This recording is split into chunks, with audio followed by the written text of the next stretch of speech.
क्या आप एक लॉ स्टूडेंट हो या फ्रेशर हो जो सोच रहा है कि अपने कॉलेज के टाइम में स्टडीज के साथ बिना जॉब के पैसे कैसे कमाएं? तो उसका सॉल्यूशन है ये वीडियो, जिसमें मैं आपको बताऊंगी कि कैसे आप अपने कॉलेज टाइम में अपनी स्टडीज के साथ साथ भी अर्निंग कर सकते हो। इसका सबसे अच्छा तरीका है लीगल फ्रीलांसिंग, जिसमें आप लीगल वर्क जैसे drafting, legal research, case summaries ये सब काम सीख के घर बैठे अपने क्लाइंट्स के लिए काम कर सकते हो और पैसे कमा सकते हो।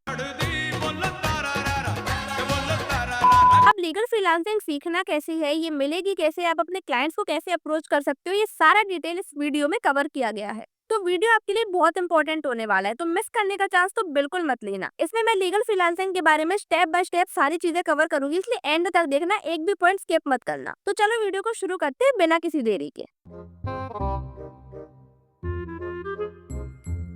So the very first step is अपनी एक्सपर्टीज डिफाइन करो। देखो, अगर आपको फ्रीलांसिंग करना है, चाहे वो किसी भी फील्ड में हो, तो ये इंपॉर्टेंट है कि आपको अपनी एक्सपर्टीज पता हो कि आप किस फील्ड में अच्छे हो, किस एरिया में आपको इंटरेस्ट है। और अगर आपको अभी नहीं पता है, आपको कोई भी ऐसा स्पेसिफिक वर्क नहीं आता है जिसके थ्रू आप फ्रीलांसिंग कर सको, तो पहले वो चूज करो, फिर उस पर आप काम करो, उसको सीखो अच्छे से, एंड उसके बाद फिर आप फ्रीलांसिंग कर सकते हो।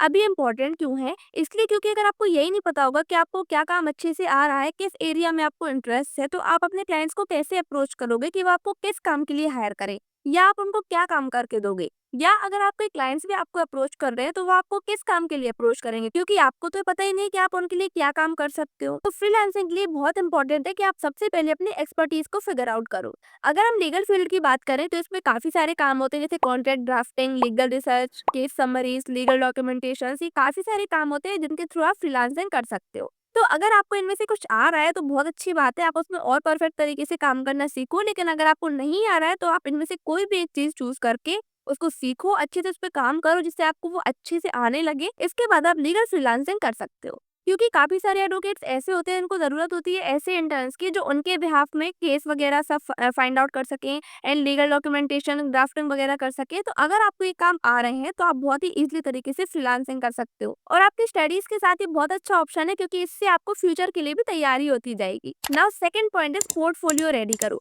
देखो, अगर आपको फ्रीलांसिंग करना है, अपने क्लाइंट्स को अप्रोच करना है, तो उसके लिए इंपॉर्टेंट है कि आपका एक पोर्टफोलियो हो, जिसमें आप अपने काम को, अपने वर्क को अपने क्लाइंट को शोकेस करोगे। तो अगर आपको लीगल फ्रीलांसिंग करनी है और अभी आपके पास अपना कोई रियल एक्सपीरियंस नहीं है, तो आप ऐसा कर सकते हो कि खुद के सिरे से कोई कॉन्ट्रैक्ट्स वगैरह तैयार करके रखो, या फिर ऐसा कर सकते हो केस रिसर्च का एक पूरा रिकॉर्ड बना के रखो, या फिर ड्राफ्टिंग वगैरह आप खुद के सिरे से कर सकते हो, जो आप एज अ पोर्टफोलियो अपने क्लाइंट्स को शोकेस कर सकते हो। क्योंकि फ्रीलांसिंग के लिए पोर्टफोलियो बहुत इंपॉर्टेंट रोल प्ले करता है, क्योंकि पोर्टफोलियो डिसाइड करता है कि आपका क्लाइंट्स आपको हायर करेगा या नहीं। अगर आपको नहीं पता है कि लीगल पोर्टफोलियो या सीवी कैसे तैयार करते हैं, तो कमेंट कर देना पोर्टफोलियो, और मैं अगला वीडियो इस पे बनाऊंगी जिसमें मैं डिस्कस करूंगी कि आप अपना लीगल पोर्टफोलियो कैसे क्रिएट कर सकते हो। इसके अलावा आपको अपनी लिंक्डइन प्रोफाइल को भी बहुत अच्छा बना के रखना, एकदम परफेक्ट बना के रखना है, क्योंकि काफी सारे एडवोकेट्स या क्लाइंट्स ऐसे होते हैं जो आपको लिंक्डइन के थ्रू ही मिल जाते हैं।